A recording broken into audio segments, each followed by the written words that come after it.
Buenos días, ¿cómo están? Mi nombre es Andrés Rodríguez. Les doy la bienvenida a este nuevo módulo de lógica cableada. Entonces vamos a ver el contenido como tal. Vamos a hacer un recorrido sobre el material que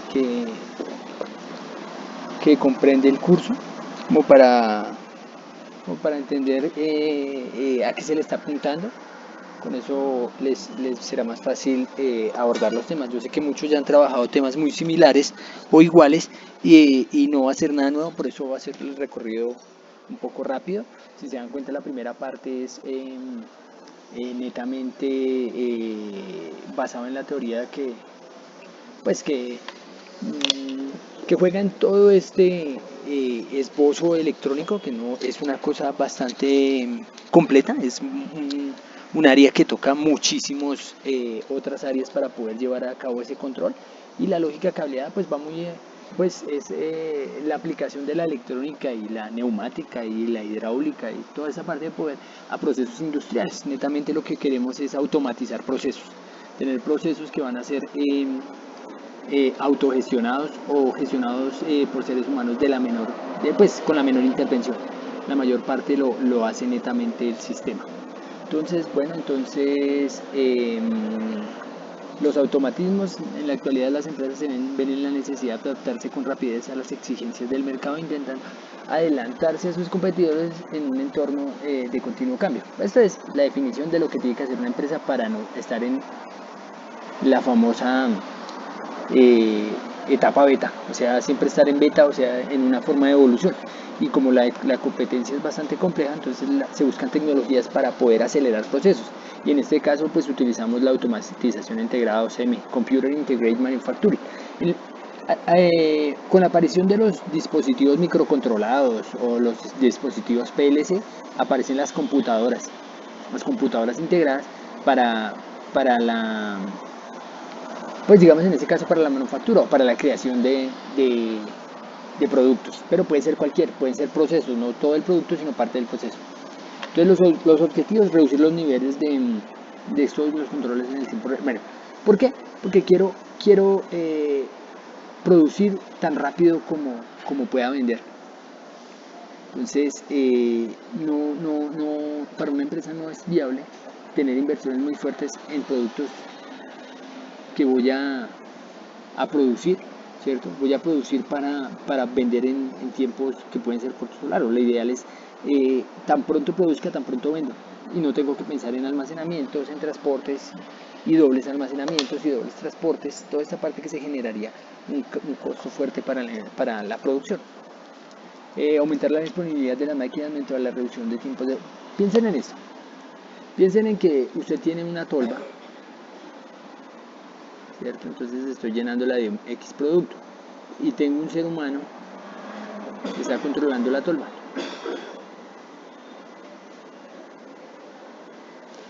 Si él se encarga de esto, yo podría automatizar este proceso y que más bien él se encargue de mantener ese producto llenando la tolva y esto lo haga automáticamente. Con eso la fuerza que, bueno, si es una banda transportadora, puedo hacer que esto se reproduzca de una forma muy rápida.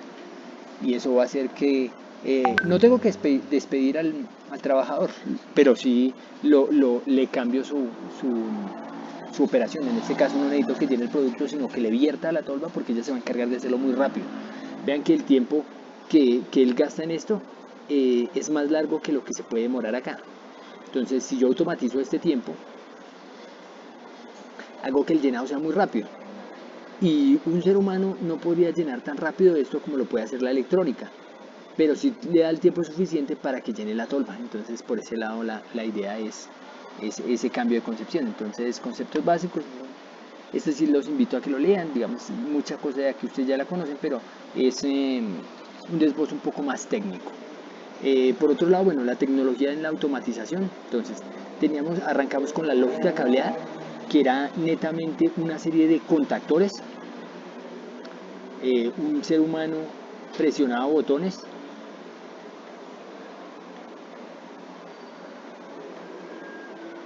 Este es un botón. El ser humano presionaba botones y desencadenaba toda una serie de eventos que estaban controlados por fines de carrera. Digamos, necesito que este producto sobre esta banda transportadora llegue hasta este punto. Yo de alguna forma sensorizo esto, que podría ser con un fin de carrera magnético, mecánico, lo que necesite, pero sin embargo también sigue teniendo un tipo de normalmente abierto, normalmente cerrado. En la práctica, ¿qué pasa? Nosotros impedimos el paso de la energía a través de sistemas, puede ser electromagnéticos como los relés o mecánicos con un dedo presionándola. Pero ¿qué pasa aquí? Este es el sentido de la energía cuando el circuito está normalmente cerrado. Cuando el circuito recibe potencia por este lado, o sea, le hago pasar corriente a la bobina del relé o lo presiono, hago que se salte el sistema de paso y hace la disyunción de la energía y pasa por otro lado. Y entonces a este le llamo normalmente abierto, normalmente, y a este le llamo el común. Entonces de esa forma yo estoy controlando los pasos de energía. La tecnología cableada, la lógica cableada como tal, buscaba ese control. Era una automatización basada mucho en contactores. El problema que podía tener es que como eran mecánicos, gran parte de ellos, en algún momento se podía descontrolar el proceso, pero eran sistemas que pues, le dieron cabida al arranque de todo. Y aparte de eso, la tecnología de control era directamente cableada, pero la operación la puedo hacer neumática, hidráulica o eléctrica, utilizando motores. También acá tengo operaciones sobre relevos o electrónica, pero hace referencia a los contactores que los manejo electrónicamente. En este caso también puedo manejar contactores de forma hidráulica o neumática. Sin embargo, la viabilidad mostró que era mejor utilizar relevos, manejar la parte de control electrónica o eléctrica y llevar a la operación o a la fuerza de forma neumática. Porque vean que en estos sistemas todos conocemos la operación de sistemas neumáticos, un brazo, un cilindro de doble efecto, no sé, motores de hidráulica, y ambos tienen características muy similares, motores neumáticos o motores eléctricos. Sin embargo, todo generan movimiento a través de la segregación de un fluido. Sin embargo, yo podría tener de esa forma también sistemas electrónicos. Piensen en un cilindro que mecánicamente se presionaba y digamos por acá tiene un paso de aire, ¿cierto? Cuando está el cilindro en esa posición, el aire queda truncado. Pero si el cilindro es presionado, no sé, una cantidad, por acá puede que tenga una perforación.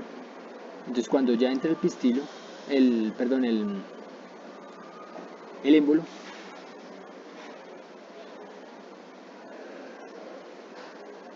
acá el aire le puede circular por esa entrada, y de esa forma estoy sensorizando la posición de llegada de un objeto sobre ese sistema hidráulico, y lo mismo en el mecánico. Pero en mucha parte se utiliza a través de relevos, haciendo operaciones para que se muevan estas válvulas hidráulicas o neumáticas. Gran parte de la electrónica moderna se desarrolló a través de esto, o la automatización moderna, perdón, se desarrolló a través de esto. Después aparecieron los sistemas microcontrolados o microcomputarizados, o los famosos PLC, que eran dispositivos que tienen una lógica muy parecida a los microcontroladores, ¿cierto? Es una programación, yo los programo, pero están programados en sistemas que están diseñados para el control, como el ladder, como el grabset, que son esquemas de programación netamente para estos sistemas. Y eran netamente con dispositivos programables. ¿Qué funciones nos daban? Que si mi operación en un momento cambiaba, no tenía que cambiar toda la planta. Reprogramo mi PLC o mi dispositivo de control y él se adapta a las necesidades que ahora requiere el proceso. En cambio, con la lógica cableada sí se había hecho un desboce netamente para una secuencia dada, y cambiarla necesitaba un cambio mucho más robusto, o cambiar todo el proceso. En cambio acá cambio la lógica que tiene el controlador y genera un proceso diferente. Entonces por ese lado la automatización moderna está basada en esto, en procesos basados en PLC, que son dispositivos microcontrolados pero muy robustos, dados para el ruido, para toda esa generación externa que le puede operar o que puede hacer que el dispositivo opere bien, opere mal. ¿En qué nos basamos? Pues en el álgebra de Boole. ¿Por qué? Porque piensen en esto, que voy a tener una operación o 1 o 0. Perdón, esto es un 1. O 1 o 0. Entonces, de esta forma binaria va a ser muy fácil controlar o poner a operar cualquier dispositivo, porque está encendido o está apagado. La automatización se basa en eso, pero hay procesos en los que tengo que controlar el fluido, no, digamos que no se va al máximo ni se va al mínimo, pero esa es la parte ya netamente de segregación. Si hago el control, también lo puedo manejar de la misma forma, como si fueran unos y ceros. Entonces toda la lógica cableada, todos los esquemas de digitales, todas las reducciones de tablas, mapas de Carnot se aplicaban a este proceso. Entonces, bueno, ¿qué características tienen? Son sistemas donde yo puedo almacenar información, donde puedo procesar mucha información, borrar, cargar, hacer operaciones matemáticas. Entonces, por eso la lógica computarizada es tan robusta en el proceso de automatización. Tipos de energía para el mando. Entonces, pero yo le presente aulas, estudiaremos las tecnologías aplicadas a la automatización en la línea lógica cableada. Según la naturaleza del automatismo empleado puede haberse automatización mecánica, eléctrica, electrónica, neumática, hidráulica. Ven que la mecánica va a tener un proceso en el que yo voy a tener que sensorizar. ¿Por qué? ¿Qué sería mecánica? Piensen en esto. Tengo un sensor de codillo. Cuando pasa una pieza acá, lo presiona y él mecánicamente interrumpe o cambia el circuito que está conectando. Entonces, digamos, está así y ahora hace que se conecte este con este. Es un sensor mecánico, como les digo, va a tener un desgaste físico y se va a ir deteriorando, entonces necesita muchísimo mantenimiento. Hay que hacerle bastante mantenimiento. Podría utilizar uno electrónico, que sería no sé, puede ser un sensor magnético, y sensorizar esto sin tener un contacto físico. Eso va a asegurar que la vida útil sea mucho más larga. Estas características las pueden leer, digamos, el desgaste, todas esas cosas, las fuerzas, las fortalezas, debilidades de sus componentes, como les decía, ese desgaste que se va a generar, pero bueno, eso lo pueden ir mirando. En esta parte hacemos definiciones como tal de la energía, del paso de los electrones que da el paso a la generación eléctrica. Es como tal tener pasos de corriente. Vean que acá tengo un automatismo relativamente sencillo. Tengo un pulsador, ¿cierto? ¿Cómo simbolizamos nosotros en sistemas de control? Tenemos dos líneas, una línea de puesta a tierra o de 0 voltios de referencia y una línea de alimentación, que pueden ser por lo general 24 voltios, o depende, porque si estoy manejando motores de 120, pues son 120 voltios, son motores de corriente directa. Aquí está el voltaje RMS. Entonces, tengo un pulsador que lo presiono manualmente y ese me le da energía Vean que acá rara vez yo pongo, en los sistemas, rara vez yo digo que directamente es que estoy alimentando un motor, que estoy alimentando una bobina que le cierra el circuito a un motor. Digamos, en este caso están enclavados sobre la misma línea. ¿Por qué pasa eso? Porque utilizo relevos para eso. Piensen en que estoy trabajando, que mis sistemas de control por lo general tienen 24 voltios y yo con eso quiero alimentar un motor de 120. Directamente no lo puedo hacer, pero sí puedo operar una bobina que trabaje a 24 voltios y me cierre un circuito de 120. Entonces por eso se piensa de esa forma. Entonces vean que acá tengo una serie, si están en serie, si no están todos cerrados, pues el sistema no se va a prender. En este caso, por lo general simbolizamos S1 o S1', que es para que sea normalmente cerrado. En este caso vean que este está cerrado, S2 está abierto, S3 está cerrado y acá están las bobinas asociadas. Entonces a ese contactor, acá viene el contactor motor 1. El motor también tiene asociado un contactor que se utilizan para el enclavamiento. Hacia el final de este video les mostraré un ejemplito donde hay un enclavamiento para que el motor quede prendido. Recuerden, si lo libero, entonces el motor se apaga. Pero bueno, eso es parte. Entonces miremos esto, sistemas de componentes usados en automatización, motores, ¿cierto? Necesito desplazar bandas en X dirección, en Y dirección, motores de corriente alterna. A veces necesito sistemas de muchísima potencia, entonces necesito motores que puedan generar esas potencias. Y con un DC pues tendría que tener motores muy grandes. Entonces, pero sin embargo tengo motores DC. Entonces hay procesos, yo he visto procesos donde tienen motores DC, miren en este caso dice menores a 3 caballos, un motor de 3 caballos en AC es un motor supremamente grande y hay que alimentarlo con muchísima corriente para que pueda generar esas potencias. Bueno, controladores para motores, arrancadores. Recuerden que un motor no se puede arrancar, piensen en su vehículo, piensen que su vehículo arrancara a máxima velocidad, o sea, a 100 km por hora. Eso generaría un torque supremamente fuerte que destrozaría el motor, destrozaría los piñones de la caja para poder arrancar a esa fuerza. Entonces, en la práctica no se hace así, se hace un arranque suave, se arranca primera, segunda, tercera y llega allá. En los motores se hacen procesos similares para conservar la vida útil de los mismos. Servocontroles, netamente servomotores controlados, pues digamos se utilizan mucho cuando necesito controlar ángulos, controlar posiciones. Piensen en una máquina que está imprimiendo, ¿cierto? Una impresora 3D o una impresora láser. Necesito servomotores para controlar ángulos de movimiento, entonces yo lo hago a través de motores que puedan controlarse de esa forma por grados. Entonces, manejo los grados de cada desplazamiento. Bueno, fortalezas, acá leen las fortalezas. Entonces la electrónica como tal, digamos acá vean que tengo un sistema de esto es un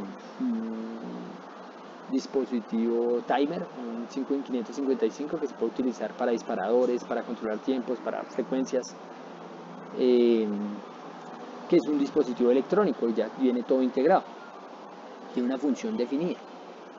¿Qué más tenemos acá? Electroneumática, vean que acá tengo una instalación electroneumática que en la práctica se utiliza mucho porque pues, utiliza un fluido que es el aire, que es abundante y que no contamina o que tampoco ensucia. Pues, digamos en los desperdicios de sistemas que son hidráulicos se generan muchos materiales que no pueden ser tratados, digamos como aceites. Esos aceites no tienen a veces terminan vertiéndose en las redes principales de ductería, de desechos de agua. Entonces no es una muy buena práctica, entonces hay que tener mucho control con eso. La neumática es bastante interesante por ese lado. Vean acá tenemos un par de válvulas. Estas válvulas en este caso son controladas eléctricamente porque podrían tener acá un mando manual, ¿cierto? Que mientras lo tenga presionado, vean que por un lado se controla con muelle. O sea, ¿qué significa eso? Que esta válvula me va a generar el control de un cilindro de doble efecto. ¿Ya? ¿Por qué doble efecto? Porque el cilindro sale, o controlo la salida o controlo la entrada. Yo podría tener un cilindro que lo pongo y sale y se queda ahí. Y para la de vuelta pues tiene un resorte, un muelle. ¿Sí? Y a estos cilindros se les llaman cilindros de doble efecto, muy utilizados en grúas, en retroexcavadoras, en sistemas que necesitan potencias bastante altas, generar fuerzas bastante altas, son muy utilizados por el principio de Pascal. Entonces por eso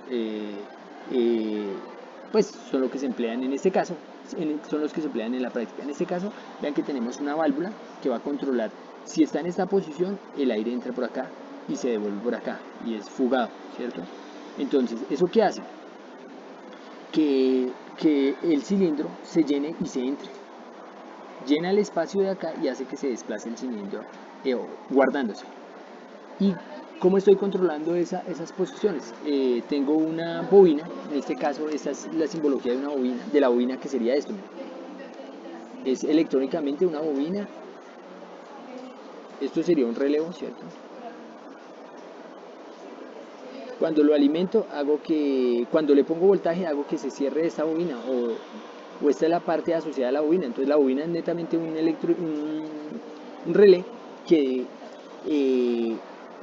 al tener esa alimentación, esa bobina,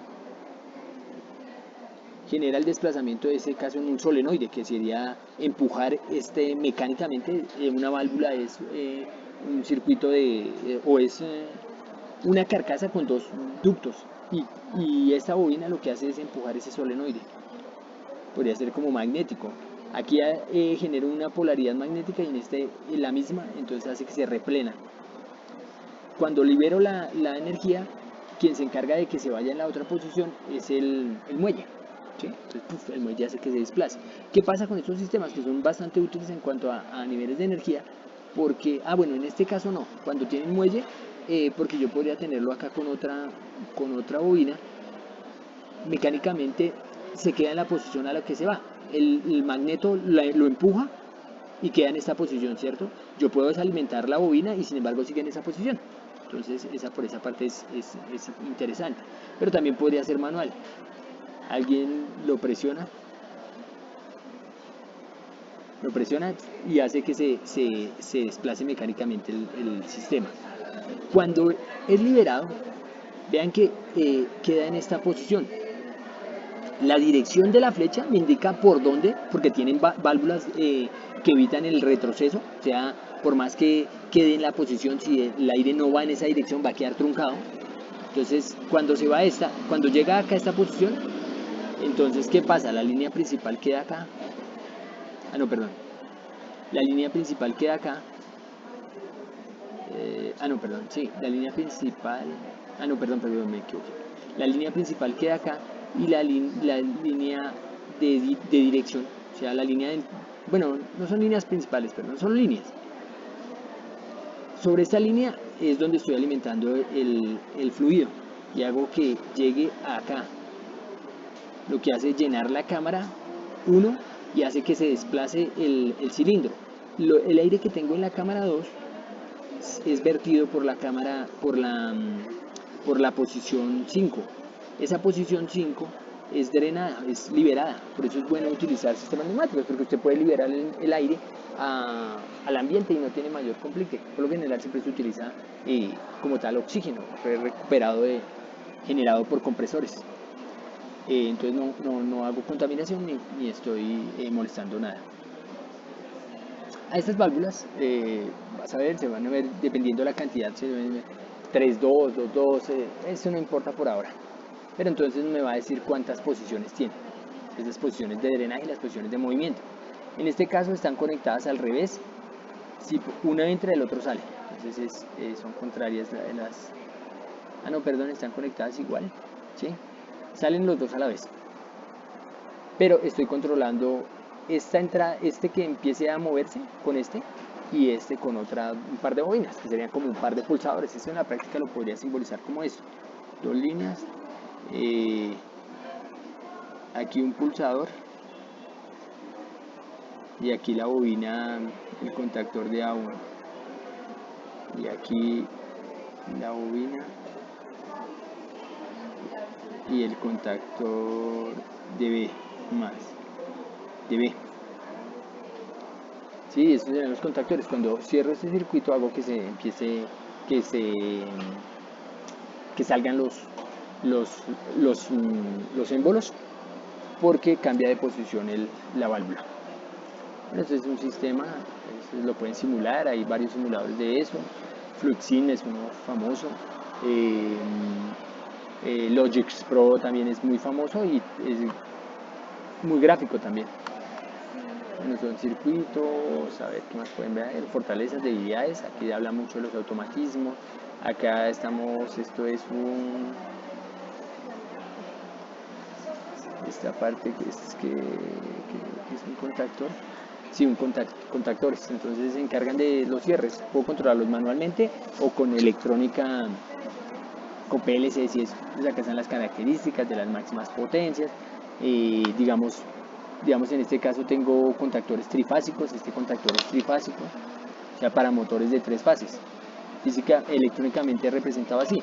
Cuando la bobina es alimentada, pone en corto los 3 de una vez. Recuerden que un motor trifásico, al que se le cae una fase, se recalienta. y eso hace que no se mueve, pero sí se recalienta y puede quemarse el sistema. Estos son contactores de solo 2 líneas o una línea. Vean bien que tengo un normalmente abierto, un normalmente cerrado, y cuando se ejecuta los dos cambian. Pero realmente es una sola, es 2 vías, una entrada, 2 vías, y de ahí se deriva la energía para el lado que quiera. ¿Qué más tenemos por acá? Relés. Los relés yo los puedo controlar con PLCs o los puedo controlar con botones o de forma remota. Son controlados manualmente. Acá temporizadores, creo que son estos. Disyuntores, entonces son para abrir el sistema, controlándolo puede ser de forma magnética. Yo puedo controlar a qué niveles tiene que dispararse, por seguridad, porque como los breakers que se tienen en las casas, exactamente el mismo funcionamiento. Disyuntores magnéticos, la corriente hace que se disparen. ¿Qué más tenemos por acá? Disyuntores para motores, apagado manual de seguridad o apagado también por corrientes, cuando las corrientes, el motor se le está exigiendo potencias por encima de las que pueden dar. Guardamotor, bueno, entonces para saber cuando el motor se ponga en marcha. Toda esta parte se compra como accesorios para el control de los sistemas. ¿Esto qué es?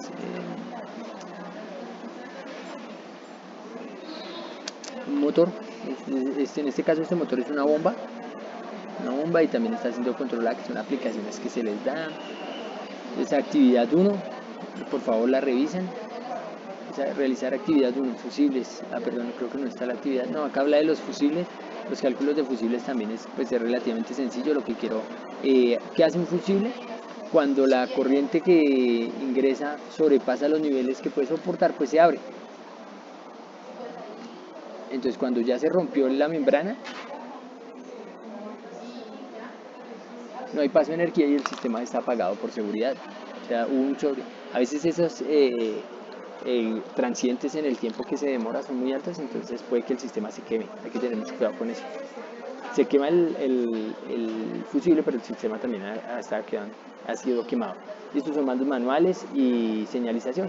Llevamos toda esta parte de luces para saber en qué secuencia está en la primera etapa, luego en la segunda etapa, salta a otras etapas, sirenas para decir que estoy operando máquinas que necesitan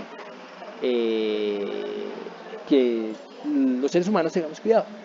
Pueden ser perjudiciales para quien esté cerca, controles de seguridad, mandos apagados, son netamente botones, llaves de seguridad para que tengo que ponerlo en una posición para que sea operado, para que pase el sistema. A veces lo puedo hacer con llaves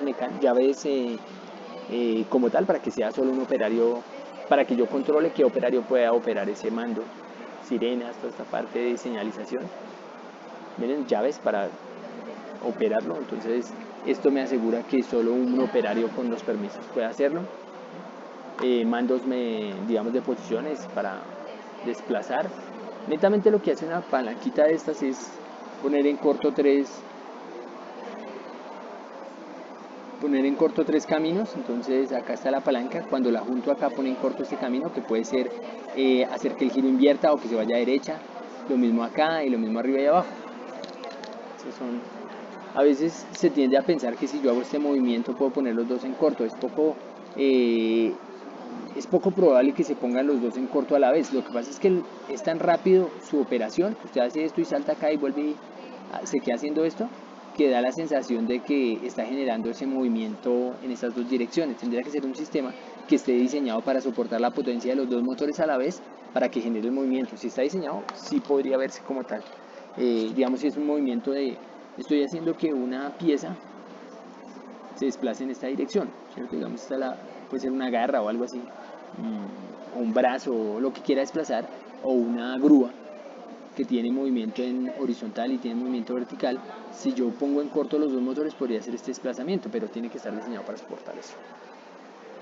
Bueno, acá hay más las características de los disyuntores, de los motores. ¿Qué más tenemos por acá?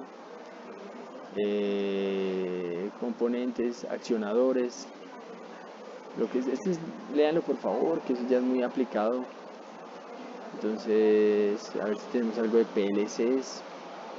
Digamos acá son sensores para, digamos, los llenados. Es bastante la forma de la lógica de cableado de saber en qué posición está aquí, es a través de la sensorización.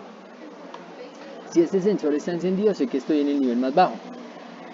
Si este sensor está encendido, sé que está llenándose todo esto. Y si este, pues es el máximo nivel que puede darse. Hay procesos en los que el cambio de eso, digamos, piensen que es un elevador. Con eso sé en qué piso está. Está en el piso 1, está en el piso 3. Pero en este caso sí todos van a mantenerse unidos o activos. Y una forma de tener control y seguridad es, si estos dos están activos, tienen que mantenerse activos para saber que está totalmente lleno hasta ese 2. Si este no está activo y este está activo, esto me simboliza un error en el proceso. O este sensor está dañado o este sensor está dañado. Porque no puede ser que el tanque se esté llenando y acá abajo esté vacío. O que esté lleno y de ahí abajo esté vacío. Estos que son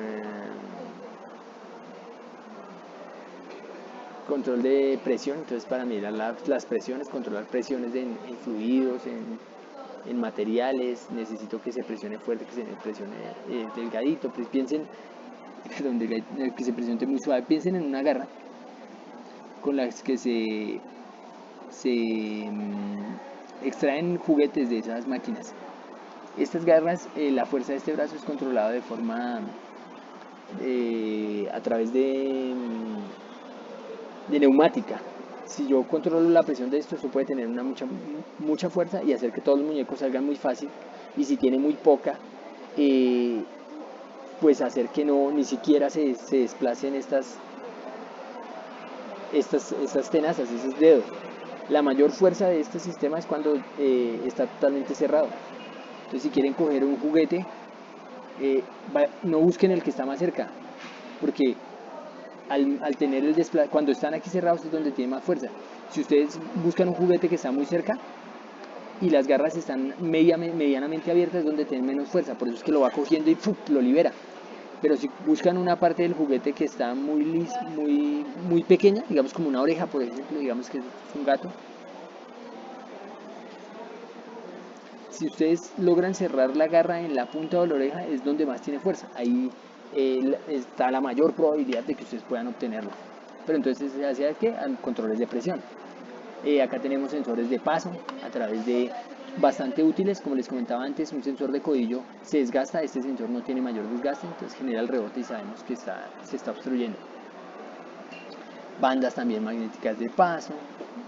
Este es todo un tablero donde tenemos un sistema para controlar, tenemos contactores, tenemos breakers, contactores, llaves de seguridad, tenemos PLCs. Aquí está el PLC. Entonces ahí se va a controlar todos estos. Les voy a dejar un pequeño videito junto a este a continuación para que vean una aplicación muy sencilla y una simulación del sistema. Muchas gracias. Aunque la maniobra de marcha paro de un motor puede hacerse con un selector de 2 o 3 posiciones, en industria se prefiere realizar la maniobra mediante pulsadores. Para realizar esta maniobra con pulsadores necesitaremos la ayuda de un relé con un contacto normalmente abierto. Fijémonos en el esquema. Tenemos un pulsador S0 con un contacto normalmente cerrado, un pulsador S1 con un contacto normalmente abierto, la bobina del relé y un contacto asociado a esta bobina del relé. Y luego la luz de señalización H1. Si pulsamos S1, alimentamos la bobina del relé, cierra el contacto asociado K1 y nos mantiene alimentada la bombilla H1. Al soltar S1, cae la alimentación a la bobina del relé, el contacto K1 apagando la luz de señalización H1. Pero veamos qué ocurre ahora si añadimos el cable de realimentación. Al pulsar S1, ocurre igual que antes, alimentamos la bobina, cierra el contacto y vuelve a alimentar la bombilla, pero al soltar S1, a diferencia del caso anterior, la bombilla de señalización se nos mantiene alimentada. Y esto es debido a que el contacto, la corriente va a seguir viniendo a través del contacto y va a seguir manteniendo alimentado la bobina del relé. Digamos que la bobina del relé alimenta el contacto, permite cerrar el contacto y el contacto permite alimentar la bobina del relé. Es algo así como ¿qué fue primero, el huevo o la gallina? Para detener la marcha tendremos que pulsar S0. abrimos un instante la alimentación eléctrica total al circuito y todo se desconecta. Quedando, al soltar ese 0, queda lista la maniobra, otro arranque. Pulsamos S1, marcha, pulsamos S0, paro.